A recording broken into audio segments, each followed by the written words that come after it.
Let's say that you already have a skill and you're unsure of what to do next. Number one, we're going to continue moving forward. That's the key reason that you and I are sitting here talking right now is we're going to move you in the right direction. So let's say you already have a skill, but you already have testimonials. Great. Continue watching these modules because I'm going to lead you down how to pick the right niche for you, how to find better clients, red flags to avoid, how to find clients on social media, how to get paid every single month from your set clients. That way you're not having to constantly find all these new clients and gigs. But let's say you don't have testimonials. Great, that's fine. I'm also going to show you how to go about getting a testimonial in exchange for the work that you do for people. And then from there, you're going to be following the same path of picking the right niche, finding the right clients, and getting paid month after month. I don't know what skill to pick. I'm good at photography, writing, designing logos, and editing videos, which I offer all these services as a package, blah, blah, blah, blah, blah. Okay, so you're good at all these different things, but are you actually good in reality? Like you need to pick one of the skills and see if you're actually good in that particular skill set in reality. So if you're good at designing logos, cool, but you're probably going to be stuck charging $25, $100 for a logo here and there, so it's not going to be good. Editing videos, that can be good. The issue with that is you need to think a little bit bigger. It's not just, oh, I'm going to edit your videos. What I would do if I was editing videos is find some guy that has a YouTube channel, Instagram, and a TikTok, and I would package that into a specific service. And yeah, offering logos, offering thumbnails, that type of stuff. But you could edit his TikTok videos, his Instagram videos, his YouTube videos, and run his entire video side of the business. And that would be a very good skill that you could offer. If you're good at writing, everybody's good at writing. Or can you actually write in a way that sells and influences? Most of you not. And that doesn't mean you're not going to get to that point. But out of all of this, I would start with video editing. That's the one that makes the most sense. I would find a YouTube channel or an Instagram influencer or a Twitter guy that is kind of already putting out video content, but he could make it way better. And I would come in and offer a all-around service for editing his YouTube videos into shorts, TikTok videos, and Instagram videos. Done.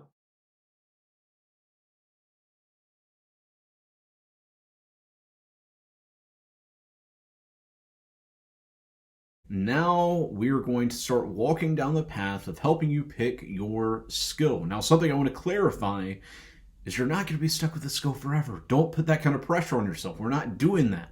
What we want is to give you a direction to walk towards, because that is the number one thing from going from where you're at now to where you want to get, is to start walking in the right direction.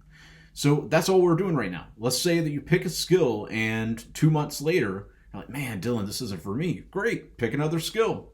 There's nothing holding you down into this one single skill. You need to stop being so reactive and realize that if you just put your mind on something, you start walking in the right direction, that you're going to get to the destination that you set for yourself. So I'm going to give you a list of different skills that you can choose from. Choose whichever one you want and then go from there. But the second thing that I really want to make very clear to you is don't just expect yourself to instantly everything starts clicking. That's not how the real world works. What instead I want you to understand is that you're going to have to get on the bike. And I've already explained this, but you're going to have to get on the bike. You're going to fall off. You're going to have to get back on. I'm going to say, hey, hold on. Whenever you got on the bike and you started pedaling, you just kind of kick yourself off a little bit and then start pedaling. Don't pedal really fast, just pedal like that. And focus on where you're directing the bike. And then, before you know it, you're going to hop on the bike. Boom! You're going to start doing wheelies. You're going to start doing all the awesome tricks and different things like that because you've put in the reps. And that's exactly what we're doing here as well. Now, another thing that I really want to make clear is do not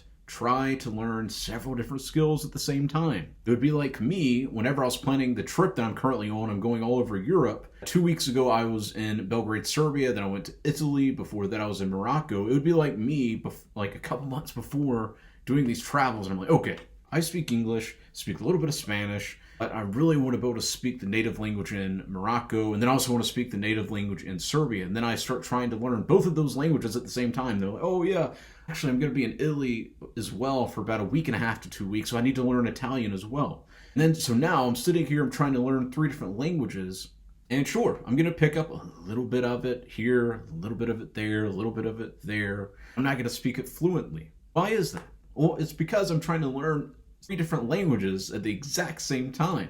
I'm not going to learn all the different vocabulary, like how they use their vocabulary. I'm not going to learn, like, example, whenever you're ordering coffee or you're ordering a driver or whatever, just having a regular conversation. I'm not going to learn that as quickly as if I just sat down and I focused on that one language and I fully immersed myself in that world. And it's the exact same way for you. If you want to become fluent in freelancing, specifically with your skills, you're going to have to focus on that skill. You can't have all these different skills going on. You really need to put the blinders on and don't say, oh, well, I read some random article on the internet or watched some random video on the internet about how this one skill is the most profitable skill right now. Don't fall into that. It's a trap. Focus on one skill. Learn how to have a full conversation. Learn how to order your coffee, how to order some food, how to ask somebody out on a date. Anything and everything about that language you need to learn. You need to immerse yourself into that. And you can get into another language on the road. So stick to your skill. Learn the best way to, let's say you're an email copywriter. Learn how to write a good subject line. How to increase how many people are going to be clicking the link to check out the product or whatever it is on the other side of your call to action. Learn the way to organize the email whenever you're editing it to get the person to go from this line to this line to this line to this line. You've got to learn all those things. Or if you're a web designer, learn all you can about web design. That's what I did years ago. I've tried a bunch of different skills, and I didn't find much success whenever I decided to focus on email copywriting. Before that, I tried writing articles. I tried writing sales pages. Hated that, by the way. Tried doing web design. I tried a bunch of different things, and it wasn't until I focused on email copywriting that I found true success. Now, how do I define true success? I define that by my own personal belief of I don't have to worry about a regular job. I can travel the world. I can do whatever I want to do.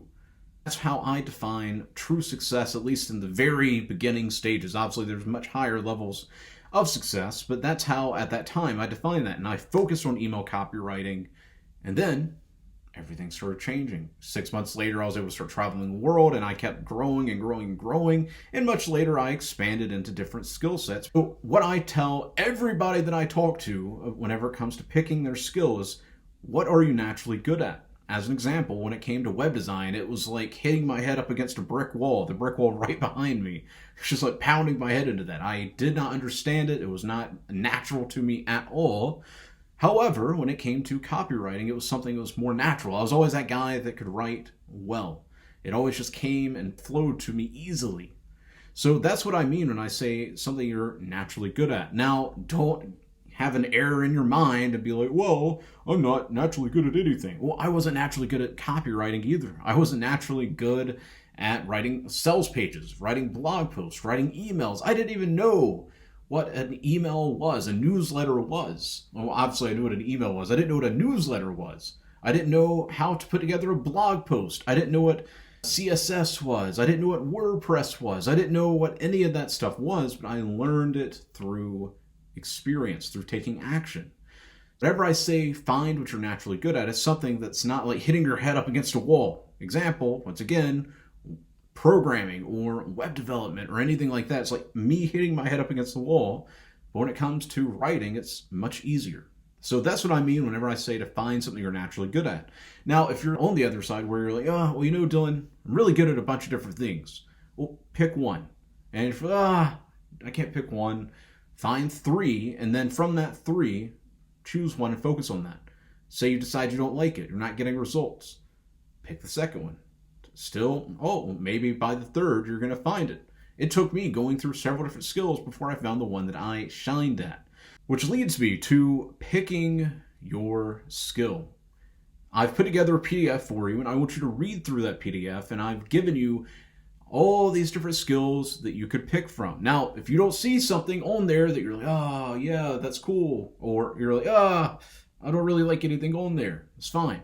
Go to Google and just search and find all these different types of skills, or just reach out to the community and we'll get you sorted as well. But I really believe that if you just go through that document, that PDF, that you are going to see at least one skill that you could start with just to get you moving in the right direction. And then from there, we can tweak your direction you're going in. But we need to get you moving. That's number one right now. It's not about getting everything perfect. It's about getting you moving in the right direction.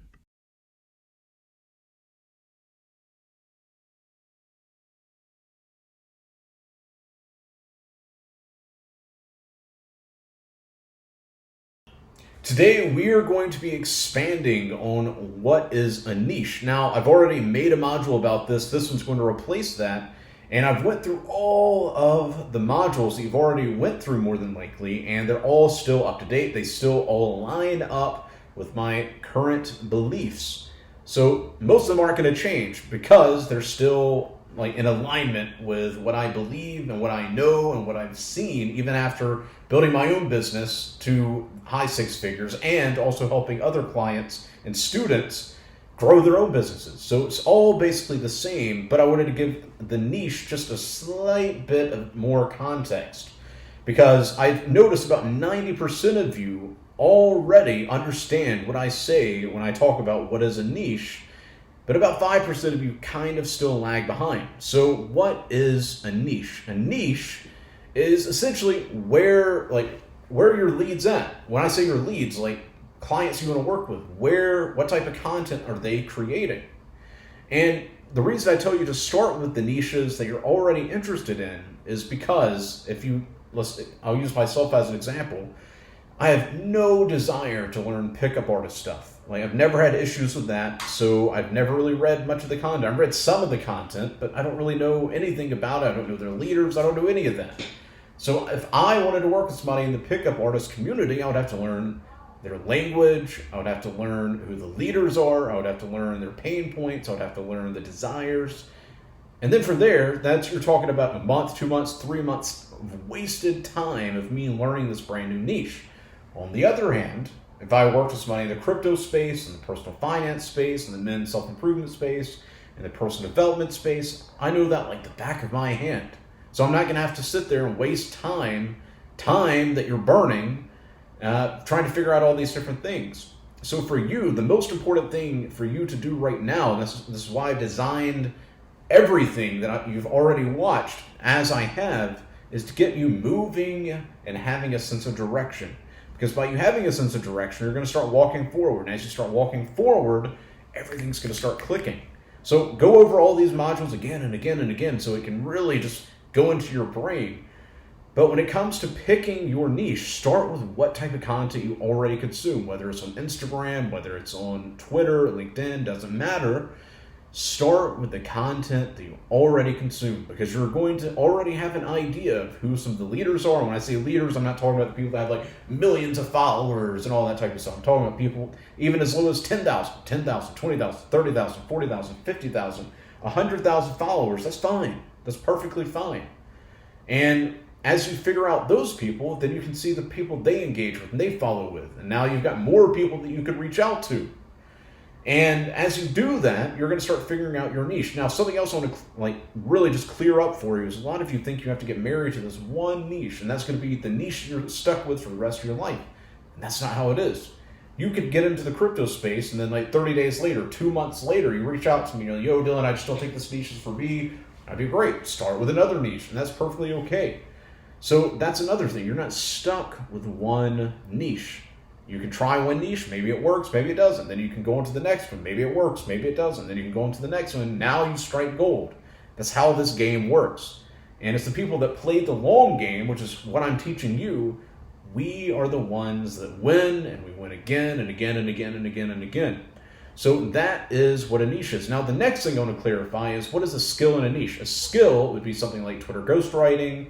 It would be Instagram page management, sales page creation, so copywriting, email copywriter, a web developer, an app developer. That is a skill. The niche is overall market, the demographic of people you're wanting to work with.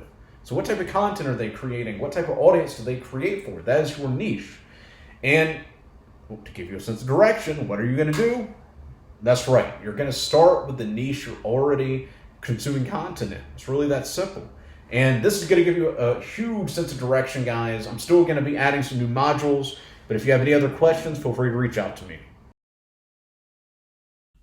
A common misunderstanding that I see other people on social media, students of mine, before they start really learning and applying the money bag method, a common issue that I see is, and this is just a misunderstanding, that's all it is what is the difference between a skill and a niche?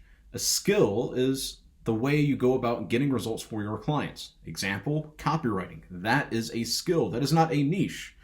So your skill is copywriting, web design, Twitter ghostwriting, writing emails for other people, aka email copywriter, coder. There's so many different skills out there. Now, what is your niche? The way that I define niche is the industry, the market that you're going to be working within. Now, we can argue that, oh, there is a niche for copywriting. Well, yeah, if you're talking about copywriting, you could put that into the niche, but that doesn't serve what you and I are accomplishing right now. So the skill is specifically what you offer other clients to get results for them, and in exchange for those results, you get paid money. At the end of the day, that's what we're doing. We're out here getting results for people, and since we're saving them time and we're making them money, etc., they happily pay us in a retainer, performance-based, etc. Don't worry about that. We'll talk about it later. And then your niche is, as an example, crypto. As an example, making money online. As an example, fitness.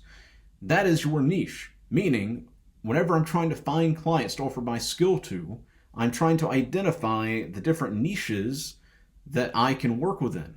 So let's say that I find a fitness person. Now, fitness is my niche. Email copywriting is my skill because I'm an email copywriter. So don't allow that misunderstanding to confuse you. Don't overthink it. You're still pretty new to this, so you have to understand you're not going to just immediately understand everything. It's going to come in time. So just keep moving forward and understand your skill is whatever you're doing and are offering to clients, and then your niche are the areas or the markets that you are working within. So if you pick fitness and then you pick crypto, now your niche is the crypto niche and the fitness niche. Now you can go much deeper than that. That's a very surface level term, like fitness. There's many different types of fitness, many different types of crypto, etc. But I just wanted to make that clear for you. With that said, I'll see you in the next module.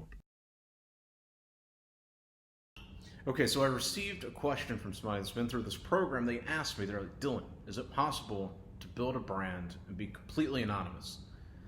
In his particular case, he's 17, he's unsure if he wants to go to college, so he wants to be as completely anonymous as possible. And for a lot of you that are watching this, maybe you want to go the anonymous route. Is it possible to build a business being completely anonymous? Yeah, of course. However, does it make it harder? In some regards, yes.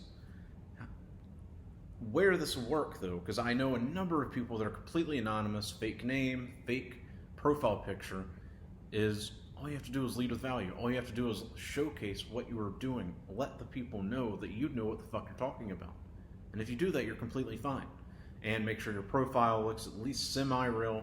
Your header has to be good. Your bio has to be good. And then from there, just showcase what it is that you're doing and lead with value in the DMs. And once you do that, yes, you can be completely anonymous and you'll be totally fine. Now, where I see a lot of people mess up whenever they go the anonymous route is not only does their avatar suck, but usually if you scroll through their Twitter, they're trolling people, they're retweeting news, they're retweeting all this nonsense. If that's the route you're going to go, then of course, nobody's going to take you seriously. If I go to your profile, even if it is anonymous, I need to be able to scroll through and see showcasing results, letting me know about your particular whatever niche that you're in. You need to be tweeting valuable stuff. If I see that, then I'll be like, okay, this guy's legit. He just wants to be anonymous. That's the first thing that I'll think. So don't mess up where most people do whenever they go the anonymous route and just retweet nonsense. You don't do that at all, okay? So with that covered, if you want to go the anonymous route, you're more than welcome to do that. Now, of course, if you want to build it into be more of a personal brand style freelancing business like I've done, then yeah, you're going to have to at least have your face out there. You don't have to have your real name, but you at least need to have your face, or you need to somewhat show your actual face. And if you want any more clarification on that, obviously just bring it to the live Q&A. Outside of that, that's all I can think of. If you have any more questions, hit me up on Twitter, hit me up on the live Q&A. I'll talk to you soon. What is social media really? This is something that a lot of people don't understand. They think, example, on Twitter, they think it's about just tweeting as much as I can every single day. Or if it's on Instagram, they think it's about just posting all these stories of what they're eating, what they're drinking. They see, like, oh, let me talk about this random thing for my day. No, nobody cares. Literally, nobody cares what you ate for lunch today or the coffee that you drank this morning. What social media really is about is creating a conversation. And as a freelancer, the conversation you want to create is building your authority, building the trust, building your reputation so that you can take on clients on a month to month basis, whether it's performance based or retainer. So, whenever you're creating content as a freelancer, what you need to be doing is, let's say you're an email copywriter. You're going to be showing, as I said the previous module, you're going to be showing examples of emails that you've written. You're going to be sharing facts of why email copywriting is so crucial for your business and how you are the one that can help them. And whenever it's on Instagram, let's say you're an email copywriter, and I'll use that as an example again, literally the same. I would be posting videos on my grid, so right here, these types of videos would be about email copywriting. Why you need email copywriting in 2022. Why email copywriting is important for XYZ niche. So let's say that I was working with fitness people. I would make a video and I'll do a live example right now. I'd be like, what's going on, guys? My name is Dylan Madden, and today I'm going to be sharing with you why, as a fitness trainer, you need to be having an actual newsletter so you can reach the right students, blah, blah, blah, blah, blah, blah, blah. And I'll just keep going on about why they need to have a newsletter. Or I would give an example of results that I've gotten for other people. And you could do this video, you could do this picture wise, you could do this making a quick graphic. Let me give an example. Boom. It could be something like this. This would be example, like if I was an email copywriter, if I was a video editor, whatever. Example. So obviously this is understanding this, but I would make a graphic that said why every fitness trainer needs a newsletter. And then in the next slide, I would have one reason. In the next slide, I would have another reason. And that's what I would be doing with my Instagram. With LinkedIn, exact same thing. What I want you to understand is what I'm teaching you basically applies to every single platform. Yes, there are going to be slight differences, which I'll cover, but all in all, social media is about creating a conversation. And within the freelancing world, it's about creating a conversation around why they need your skill, why you are the person to help them with your service, and giving them proof to build up that authority and build up your reputation. That way, whenever you reach out to people in the DMs and you're building rapport, they can see very clearly what service you are offering on social media. And outside of that, yes, tweeting is important. Posting Instagram stories onto the grid, the Instagram Reels, Instagram posts, posting on your LinkedIn, posting videos on YouTube, TikTok, those are important. But it's much deeper than that. It's not just about posting content to post content. A lot of you make that mistake in the early days until you go through various resources I put together for you on how to actually grow your social media channels properly.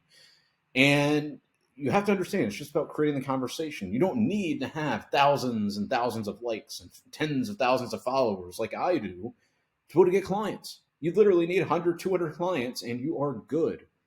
So, whenever you're on social media, focus on replying to people. Let's say it's on Twitter, replying to people, quote tweeting people. If it's on Instagram, leaving comments. If it's on LinkedIn, commenting and connecting with other people. It's really that simple. And whenever I say comment, I'm literally, and I'll cover this later, don't just say, oh, this is such a great post, bro. No, don't do that. Add something to the conversation. Oh, man, I really liked this thread that you put together about XYZ, blah, blah, blah, blah, blah, blah, blah. Comment something specific. Oh, yeah, I remember this happened to me a couple years ago. Really good thread. Or if it's on Instagram, oh my God, bro, that the video about how to do a curl just saved my day. I didn't realize I've been doing curls wrong this entire time. Just different things like that.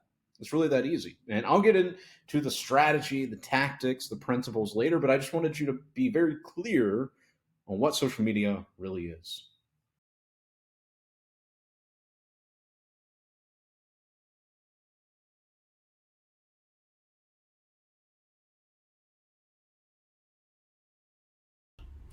Okay, so something that I want to clarify for you, and this is super, super crucial, and I clarified it earlier in the modules. However, I'm going to make it a specific module just for this. I was speaking with somebody, and they said that they run a digital marketing agency, and this applies to all of you.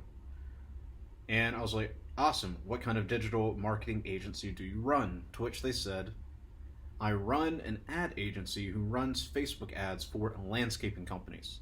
I like how specific that was. I really like that. I run an ad agency who runs Facebook ads for landscaping companies.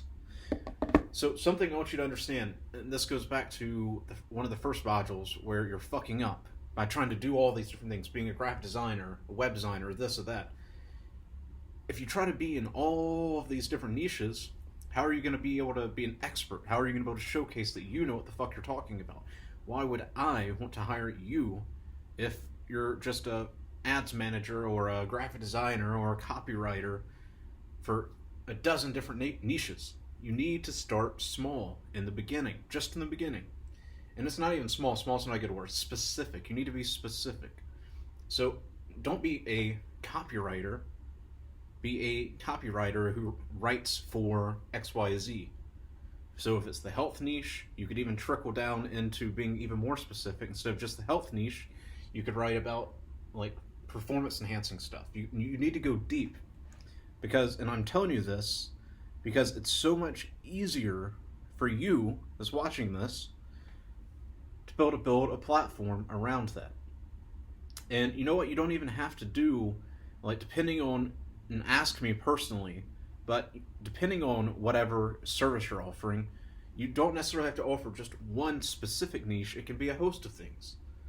So if you're doing health, you could do fitness, you could do focus, you could do mental health. Like, you could do all three things, but it's under that one niche. Do you get what I'm saying? So stop trying to be everything. You don't want to be like 5 different things that have nothing to do with the same theme. So instead of looking at it as a niche, look at it as a theme. Look for your one theme and then just break it down through that. So if you're going to be health, be fitness. You could be women's fitness, men's fitness. So if you're doing health, you could be men's fitness, focus, mental health. And that's what you write about. That's what you become an expert in, and you can find your top 5 to 10 experts in that field. Now, if you have any questions, obviously either message me privately or just wait till the live Q&A so you can ask me live. But I just want you to really understand this. It's all about being specific. You don't want to be all over the place. That's what amateurs do. Amateurs want to be anything and everything to whoever can pay them. Hence why they're broke. If you want to actually make a living from this with 1 to 3 clients, to be able to travel the world and do whatever it is that you want, you have to have a central theme, and you have to be very specific in what you are offering your clients. Talk to you soon.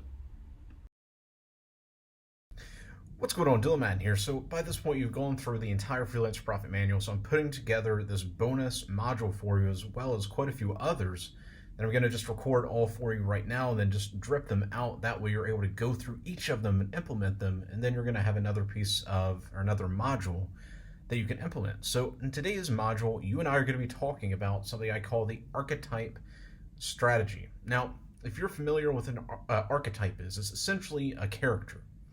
There are archetypes throughout all of the different stories, both the Bible. You can read any type of book out there, and there are different archetypes you can find. Like, a lot of the time, there's like the jester, the villain, the hero, the king, and all of that. Now, how does this connect to building your client business? Well, it connects to, and this is something that I've been using for a while, and I've only talked to people behind the scenes about, but it's called, essentially, you build an archetype for your client. Now, why do you want to build an archetype for your client? You want to build an archetype for your client, that way you really understand who this person is. And it really, really helps, especially, and just for the context, especially if you are going to be writing emails, you're going to be building funnels, writing sales pages, making graphics, doing video editing for them, web design. It especially helps with that, because you are able to open up your notebook, and this is my notebook right here. You're able to open up your notebook and have a breakdown for that particular client. And this really comes in handy once you reach the point where you're working with 2, 3, 4, 5 different clients. Because by that point, you're going to have so many different clients you're working with that you're going to have to take on different ideas, different tonalities with each of those clients. So, what I want you to do is take out a notebook, take out a pen, and I want you to write down the name of your client, so XYZ. You don't have to sit there and draw anything. You don't have to do that. If you want to take it to that level, you can. I'm just not the best drawer. Like, I can draw some pretty nice stick figures, but outside of that, I can't really draw too well. So I write down their name. I write down a list for their strengths. I write down a list for their weaknesses. And then below that, I write down the action steps for me to take them from where they are now to where I envision they can actually go, which is obviously increasing their sales. Maybe it's increasing their email signups, whatever it is. A lot of the time, it's going to include both of those. And then from there, whenever you go to actually write for that person or create a sales page, whatever it is that you're doing, you're able to take on that archetype. You're able to view them as a character, and you are the author for that character. Do you get what I'm saying? So I want you to think about that. If you have any questions, feel free to reach out to me on Twitter at MoneyBagLives. Or if you're in the private group, which you should be, just reach out to me at RoDylanMadden, and I can go into more specific context for you. But I want you to start viewing your client as an archetype that you are creating. So you are very familiar with their weaknesses, their strengths, and then from there you know the game plan. So let me give you an example. Let's say your client, their weakness is with their Twitter marketing, and you just do emails, but obviously with their Twitter marketing that directly impacts your job because it's sales and then also getting email signups. So you look over their weakness and you put together a game plan to better cultivate that archetype, that character, into having more email signups. Let's just start with that. So how can you do that? Well, your game plan is to give them some tweets that they can start doing and implementing, some strategies they can start implementing on Twitter to increase their email signups. Now, why would you be doing that if you're just writing emails or you're just doing a sales page? You're doing that because by them getting more email signups, if you're writing emails, well, now you've got more leads to email to. Or if you're doing their sales copy, now you've got more potential leads that are going to increase the sales, which is going to directly impact your ability to give great results for your client. So once again, if you have any questions, feel free to reach out to me in the Telegram group or on Twitter, and I will give you more help on that. But this archetype strategy is super, super useful, especially if you're writing for multiple clients like I am. That way you don't get lost in, like, I can literally sit down and work with this client, then an hour later work with this client, hour later work with this client, and everything is organized. So I'm going to go ahead and end this now, and I'll see you in the next module. I'm going to be recording quite a few modules today for you. So once again, have any questions, reach out to me. Talk to you soon.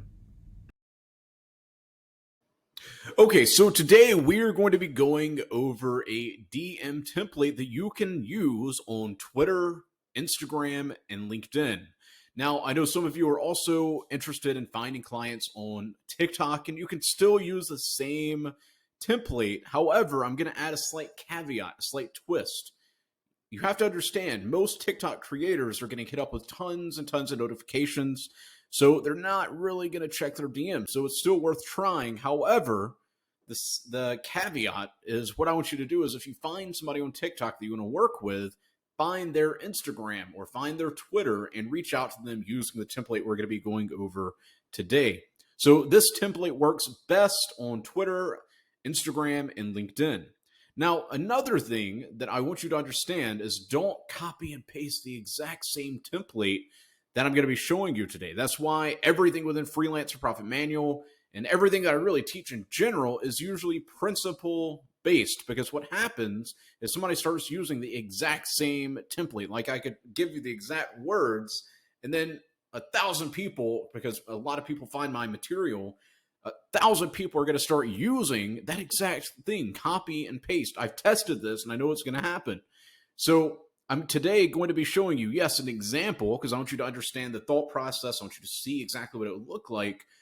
But I'm also going to be focusing on the exact principles that I want you to understand, because by you understanding the principles, you can tweak it and fit it within the context of your service, within the conversation, etc. Now, all of this is predicated on you have already followed through on the money back method as far as like building up rapport with the chosen person that you want to work with. So that's following them, engaging with some of their content, sending, like, replying, commenting if you're on Instagram, etc. So you've built up a little bit of rapport, and then boom, this is where you transition into sending them the DM we're going to be going over today. So this is my 6-figure DM script. So what you want to do is, number one, you want to compliment them. Now, why would you want to compliment somebody? Well, you want to compliment somebody, obviously, because, well, everybody likes validation. I love the amount of like support you guys show me. It makes me feel good. I don't need it, but it makes me feel good. You, if I went up to you, like in the DM, sometimes I'll reach out to random people that follow me and I'm like, hey man, hope you have a great day. Little things like that people really like. And it's the exact same way with the potential people you're going to be working with. They're sitting there putting all this time and effort into this business, trying to make money, helping their customers, promoting their service, growing their social media, etc. So if you can come in and offer a compliment, well, you're going to make them feel good. So compliment them, and it needs to be genuine. Don't come out and just say some random compliment, because what's going to happen is you're going to compliment them with something that's not even genuine, and they're, nah, here's another one of those guys. So you want to make sure that the compliment is genuine, because they can feel that, they can sense that, and by it being genuine, well, it's going to mean more. So after you've done that, and whenever I say compliment, by the way, you need to be specific. So an error that I see a lot of you, and I've tested this exact script on about 350 of you so far, a common mistake, guys, that I've seen you do is you sit there and you just, hi, great post.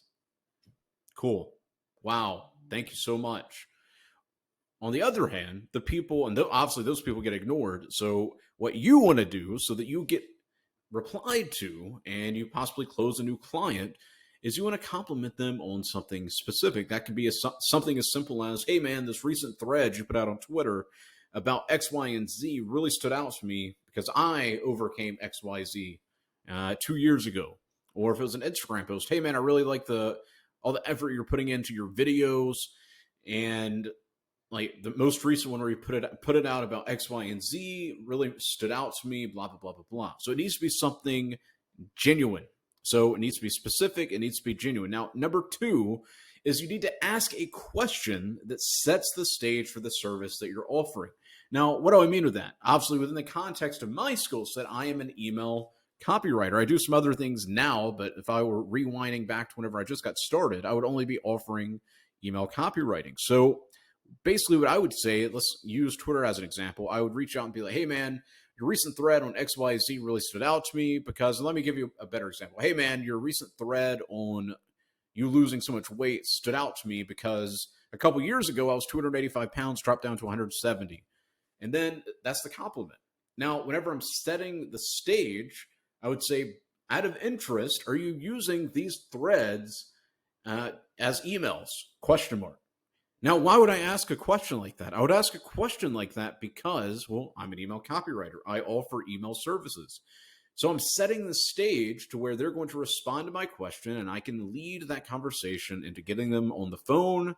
And if you're interested in like getting them on the phone and you're like nervous about having to talk to people on the phone, I just released a module about how to deal with like the principles behind closing people over the phone. So make sure to watch that. Now, you could also do this if you're a web designer. You could also do this if you're a graphic designer, a web developer, like an app developer, anything, literally any skill that you have, you can follow this exact template. That's why it's so great, because you can compliment anybody. Everybody has something you can compliment, and then you can ask a question that sets the stage for your specific skill set. Now, once you've done this, number 3 of my 6-figure DM script is literally this: leading them through the stages. So maybe you ask them 1 or 2 other questions. You lead that conversation to either closing them in the DMs, because you can totally close people in the DMs. I've closed some big deals in the DMs. However, most actual like businesses, business owners, especially nowadays, they like to actually be able to get on the phone with you. Now, whenever I say get on the phone with you, I don't literally mean get on the phone because I know all of us were in different time zones, etc. So what most people, especially online business owners, which is who you're going to be targeting, you can also use this for local companies, but I'm assuming you want to travel the world as I am, is most of these people, they're fine getting on Zoom. Everybody knows what Zoom is. Maybe some dinosaurs still use Skype, but everybody I know, literally 100% of the people I know, we use Zoom all the time. So you can use Zoom and you'll get them on a Zoom call. Now, let's go back over this. You compliment them. After that, you ask them a question. And then from that question, you set the stage for your service. And you're just finding out, you're feeling out the context of how you can possibly help them. So maybe let's use my example. They basically say, "Oh yeah, Dylan, I don't really use these threads for my emails," and I would say, "Oh man, I mean, you could easily turn these into like content for your email list. I mean, how many people are on your email list, or how many emails a week are you using or sending? Just something like that." And guess what? They're going to say, "Hey, yeah, I mean, I'm sending out about 2 emails a week," and I'm like, "Okay, that's actually around the average that you should be looking for. I'd actually recommend about 3." And from there, I could lead it into, well, I've got a few ideas for you. Here's some results that I've gotten for other clients, because I know everybody today talks about how they're an email copywriter. And here's some of the ideas of what I can do for you. Bullet point, bullet point, bullet point. And then I would also say, if that sounds like something you're interested in, let me know and we can hop on Zoom sometime this week. And then they're going to reply with whether they're interested. Maybe they'll be, "Nah, Dylan, I appreciate you, but not really interested." To which I could say, "Great, sounds good." Or you can, instead of wasting that lead, you can say, "Awesome, not a problem at all. Would you happen to know any people that are like have some kind of online business that are interested in boosting their sales through email copywriting using organic methods that aren't like the annoying salesy types of emails?" Boom, send that to them. Maybe they know somebody. Maybe they'll refer somebody to you. Maybe they won't. Who cares? Maybe they'll say, "Oh yeah, I'll keep you in mind." Basically, they're saying, "Yeah, whatever, never going to remind or remember you." Or maybe this guy says, "Oh yeah, Dylan, that would actually be awesome." And then if he doesn't say anything after that, I would say, "Great, how does tomorrow at this time to this time work? Or do you have any time open time? I know you're busy. Do you have any open time slots between this time and this time tomorrow?" And then from there, boom. Or you can even say, "What time zone are you in?" And they'll say Eastern. And then I'm like, "Great, I'm in the exact same time zone as you. I've got quite a busy week. However, do you have any time between this time and this time that we could sit down and talk?" Boom, schedule, or like literally just closed a call. And from there, you listen to the other module where I show you how to go about actually closing somebody over the phone. But that's really all you've got to do. You don't need to overthink this DM stuff. It's literally like too many of you are trying to be too salesy and too much of a copywriter instead of just solving a problem. And that's a massive problem, because you're forgetting that by being a freelancer, you're out here helping other people solve their issues. You're helping them save time, as I've already told you before, and you're helping them make money. Your service, the skill that you are cultivating right now as you're watching this, is something that's going to help other people, other businesses make more money, save their time. Maybe it's making a website for them, making graphics for them, managing their Instagram, managing their DMs, closing people on the phone, making apps, making sales pages, email copywriting. There's so many different skills out there, and your skill is out there and people find it valuable. You have to understand that. And then from there, it's literally just running the numbers. I've spoken to quite a few of you by this point, and you'll tell me, "Oh yeah, Dylan, I've sent 2 DMs a day for the past week. No responses though. I think something's wrong. Can you take a look at my DM?" Well, no wonder you're getting ignored. Not only are you hardly sending out any DMs, but also, who are you targeting? "Oh, well, just really anybody that needs a newsletter." Wrong. You need to know exactly what niches you're targeting. That's why I've told you guys, you need to focus on the niches that you're already kind of interested in. And why is that? The reason is you already are familiar with some of the leaders, you're already familiar with some of the words that they use, etc. And that's going to make it so much easier for you to be able to target those niches. And then from there, it's literally just a matter of running the numbers, going through Twitter, going through Instagram, going through LinkedIn, wherever it is you're looking for leads, doesn't matter, and sending out those DMs. And by sending out those DMs, what happens? You increase the probability that somebody is going to want to work with you. So use this script. Keep me updated. If I can help you at all with anything else, let me know. Talk to you soon. Can I DM a lead on multiple platforms? The answer to that is yes, you can. However, there's a right way to do it. There's also a wrong way to do it. The wrong way that I've seen quite a few do is, one, you have terrible grammar. You need to run your DM through Grammarly. It will automatically check everything for you, and it'll tell you, okay, this wasn't the right grammar.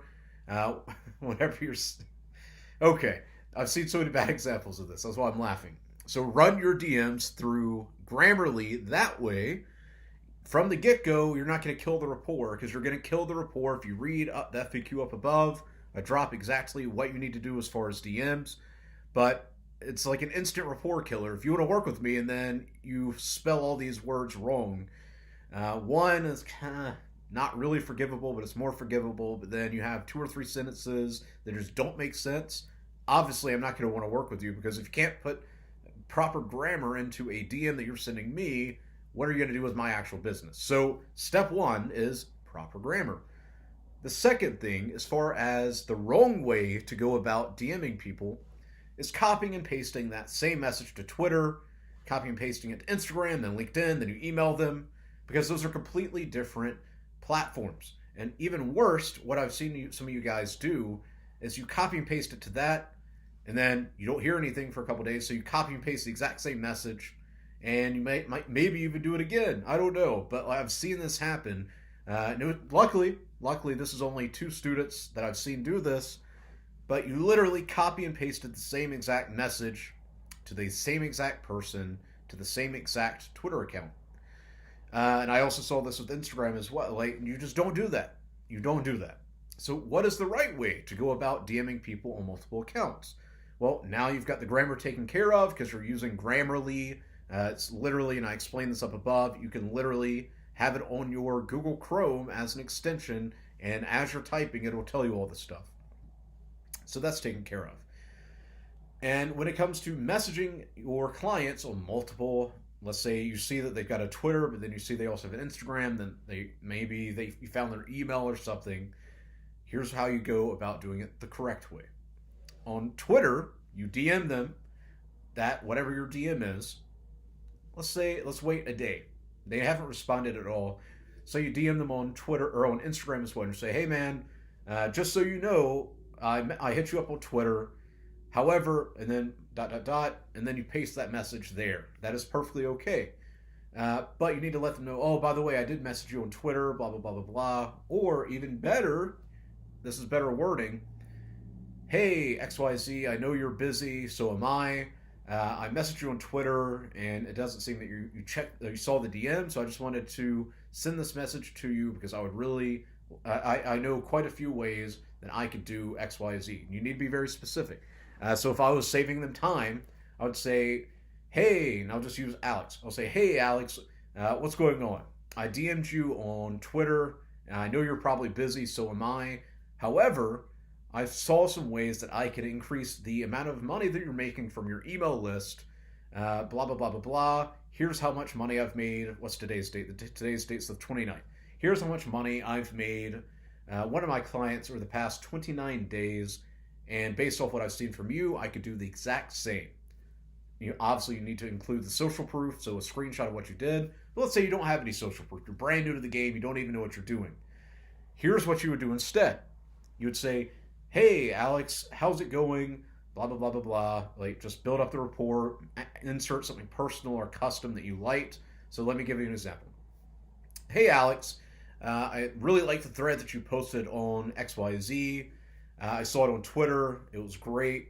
This is the key point that really stood out to me, which led me to get onto your newsletter. And I noticed that you only email your newsletter once a week, which is perfectly okay. However, I think you would not only be able to provide more value, but also increase your sales if you emailed your list 3 times every single week.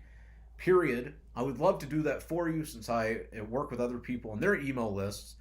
But instead of charging you, all I ask for is if you can see that you increased your open rate and or your sales from the emails that I write for you, and you can see that, I would love to get a testimonial from you in exchange. Boom. Now you've got a testimonial if you're good at what you do. And you can apply this to Twitter ghostwriting. You can apply this to maybe if you're a web designer, if you're a sales page maker, whatever it is, whatever skill that you have, use your brain and you can apply that exact same framework that I gave you to them. Now you post that to Twitter and then you find out they're on Instagram. You take exactly what I already said. A day later, you send them a DM on Instagram. Let's say they still aren't replying to you. You find their email. Hey, Alex, how's it going? I messaged you on Twitter and Instagram. It seems that you are either really busy or you don't check your DMs. I totally understand. I'm busy as well. So I just wanted to take a moment to let you know, and then you can copy and paste that exact message, and that is okay. Don't double copy and paste it because that's desperate. But as far as like the initial DM, you can copy and paste your Twitter to the Instagram, the same message you put on Twitter and Instagram to the email. You just have to make a few small tweaks and you have proper grammar. So can you message a client on multiple apps? You totally can. You just don't want to be desperate about it. So let's say a week goes by and they haven't replied to any of your stuff. Do you say, hey, just following up, just bumping this up? No, you do not. Instead, what you do, and this goes for Twitter, this goes for Instagram, this goes for cold email, this goes for LinkedIn, wherever it is you're messaging your clients, you literally say, hey, Alex, I'm just following up. I've got quite a few people that I've got quite a few calls booked for this week. However, I really like specific thing that you like about them. So I'd love to be able to work with you. Is it possible for you to get on the phone and talk this week? Now, let's say you're somebody, and this is perfectly okay. Let's say you live in India or Eastern Europe, or maybe you don't speak the best English or something, like maybe you live in South America. I don't know. Let's say you don't speak the best English. Don't feel like, oh my God, Dylan, I don't want to talk to them on the phone. That's perfectly okay. You just don't say, let's get on the phone and talk about it.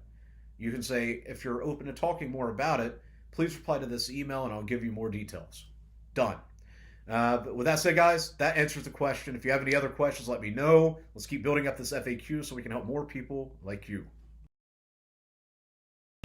Okay, so by this point, you've found the one thing that you're going to be doing. You started actually doing it to prove that you can get tangible results. And now you've been showcasing what it is that you're going to offer to your client. Now, how can you go about quickly building rapport? How can you make somebody take you seriously if you don't have access to a network of people that can refer you, or if you don't have tons of testimonials that you can use to prove that you know what you're talking about? Now, before I begin, I'm going to just put this out there. I've seen a lot of people talk crap about doing this, but for you in particular, if you're just starting out especially, this is one of the quickest ways to not only build rapport, but to get the person to start saying yes to you. And this is not about manipulation. It's not about any of that. This is about leading with value. Let me give you an example. Let's say that you want to write tweets for somebody. That's what you want to do. I know a handful of people that make $1,000 to $3,000 a month per person writing tweets. How are you going to do that? Well, obviously you're going to have a Twitter account. You're going to be putting out tweets that are good so that other people can see you. But how are you going to cross the bridge from writing tweets for yourself to getting your first client? Now, you could approach somebody if you're good enough and you've showcased tons of stuff, like examples of your tweets being engaging, creating money, email signups. But how are you going to, if you haven't done that, how are you going to get somebody to take you seriously? You're going to do that by offering them a gift. You're going to write 20 tweets in their voice and send them a DM basically being like, hey, I really like your content. I run a service where I write tweets for people to give you a taste of the type of service that I have or the type of results that I can get you, use these 20 free tweets. Bam, bam, bam, bam, bam. I can give you an actual script if you need help like writing a script. But what are you doing there? You're offering them something that they literally can't say no to. Who would say no to 20 tweets that they can use completely free? I know if you offered me 20 tweets and they got engagement, I saw where I actually increased my sales or I got more email signups, I would be 99% likely to hire you if I was looking for that. But so many people, instead, they just want to get in somebody's DMs and be like, hey, I increase engagement on, I can increase your engagement, I can make you more money, I can do this, I can do that. If I don't know who you are, why would I tell you yes?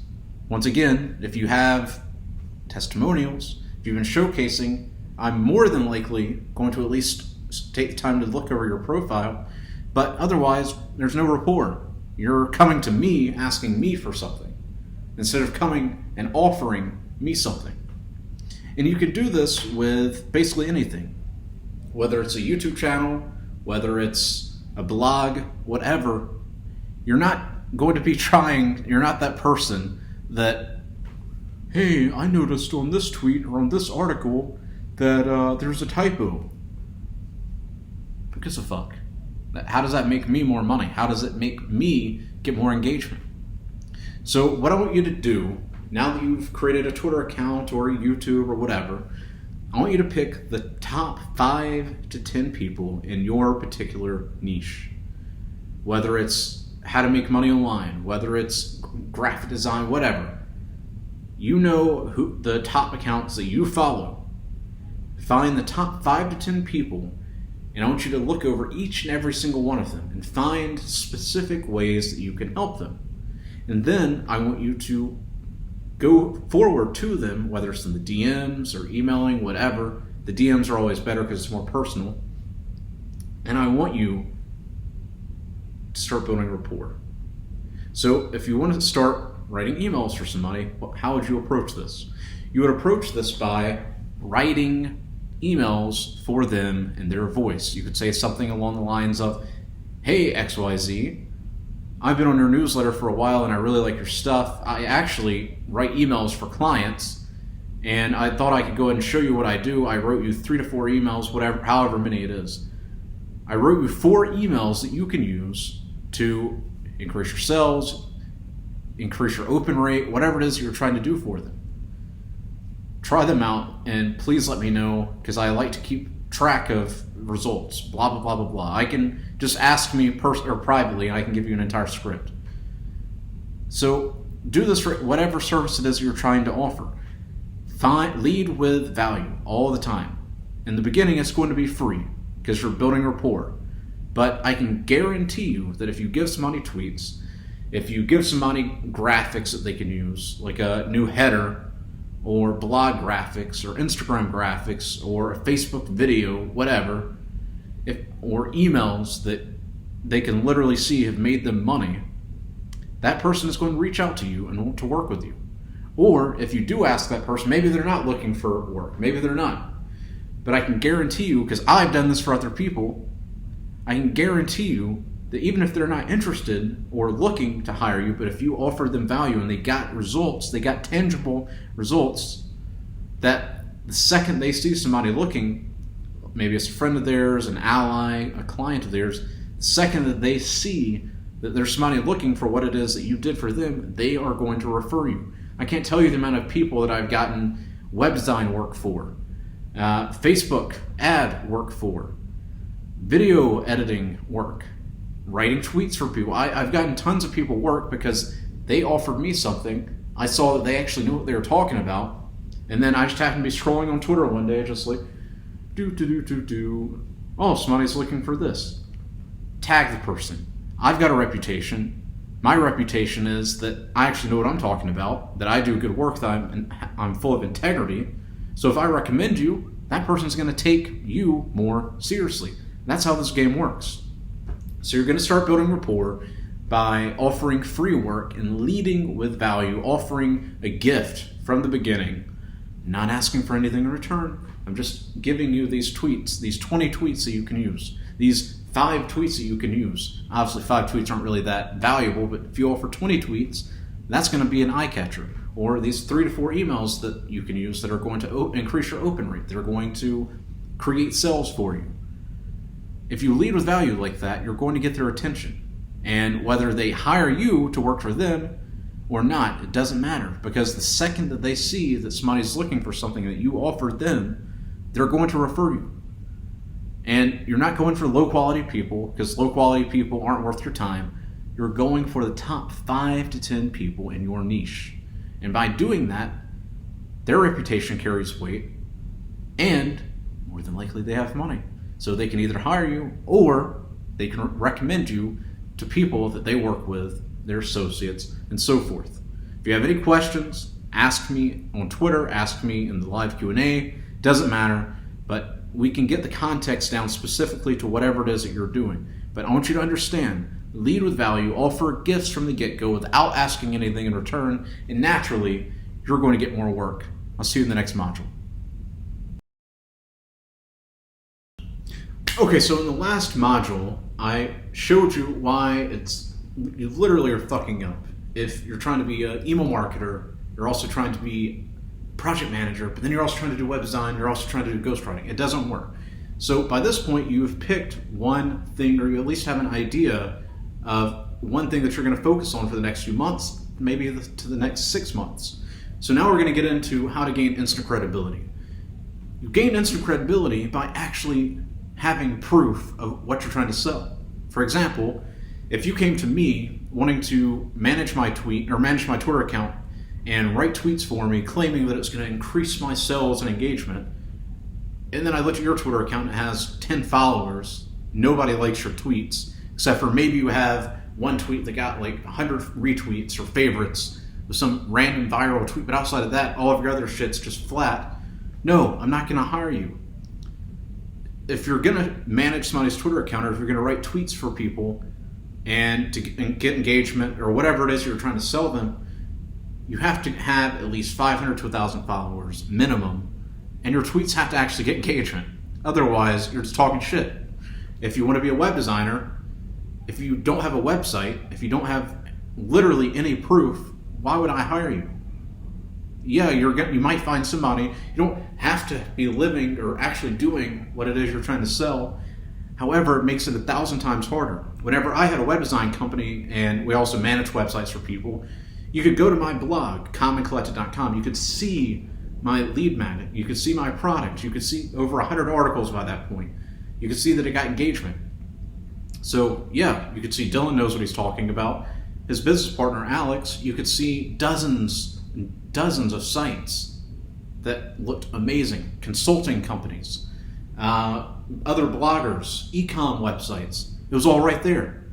Combine both of those together, instant credibility. I could approach anybody in my circle or outside of my circle. All they had to do is take a look at me, and they could tell that I actually knew what I was talking about.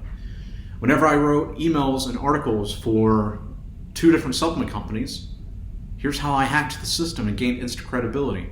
I became an affiliate for their product. I sent emails to my audience promoting their product, whether it was their focus product that they had. It was like some pill that you take, give focus. Whether it was one of their other products, like skincare. I would promote that to my email list, get sales, and then by the time I actually approached them, one of them actually approached me because of the results I got them, like with affiliate sales. All they had to do was say, wow, okay, so you promoted our product to your list of, at the time, it was like 500 to 1,000 subscribers. You promoted our product to your list, you got sales. I could show them all the emails I wrote about their product. Some I even wrote articles for. They could see with their own eyes what type of work I was going to do for them. It was a no-brainer, because not only that, for articles, I got paid $100 to $150 per article to write 500 to 1,000 words, sometimes more depending on the type of article.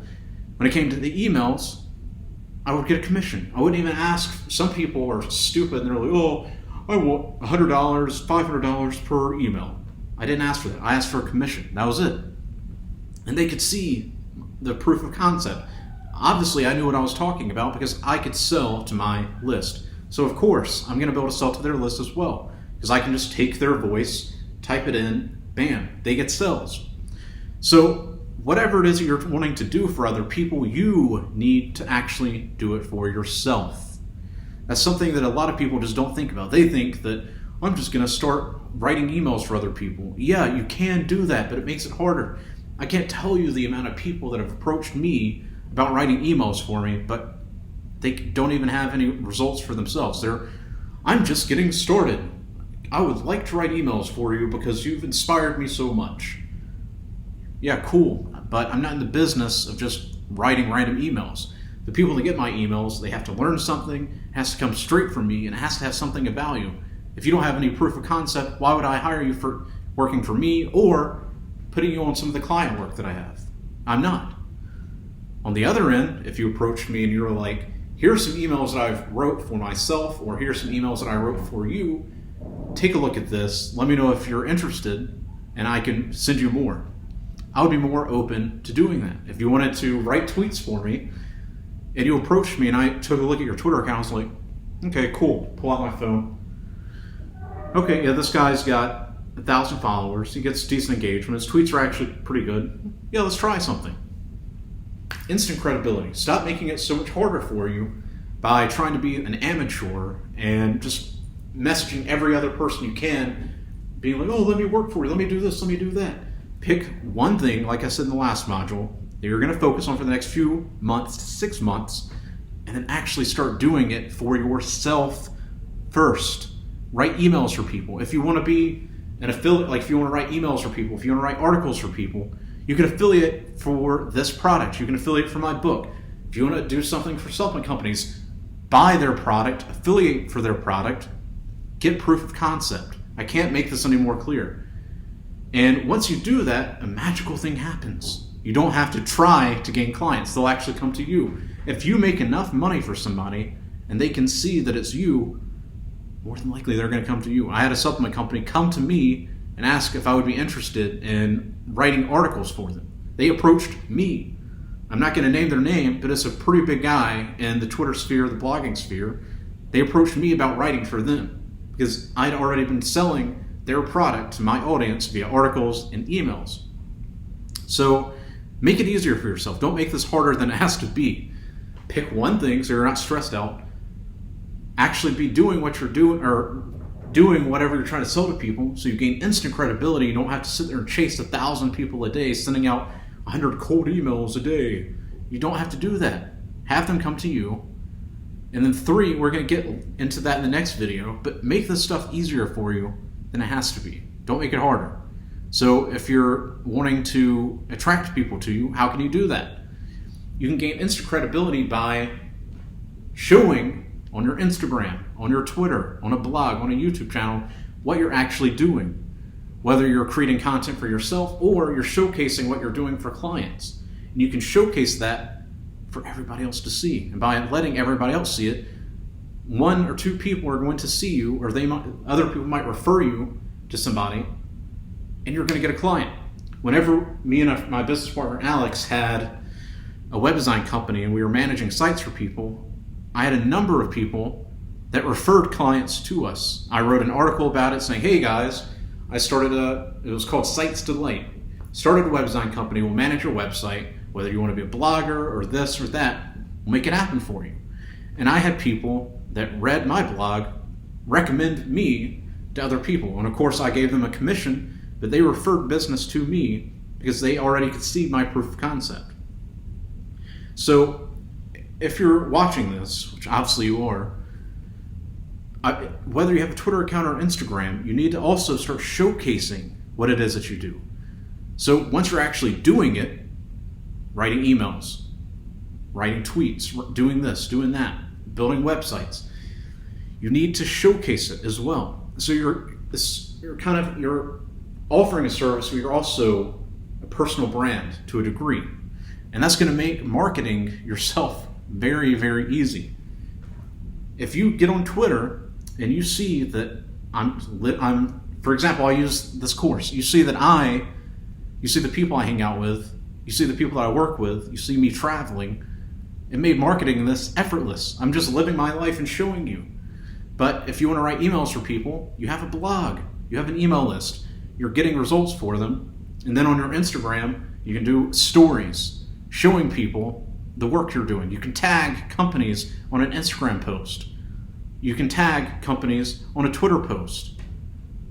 It's easy to gain instant credibility. It's easy to market yourself. And we're going to get deeper into the marketing aspect later, but I just want you to start looking at this the way I see it.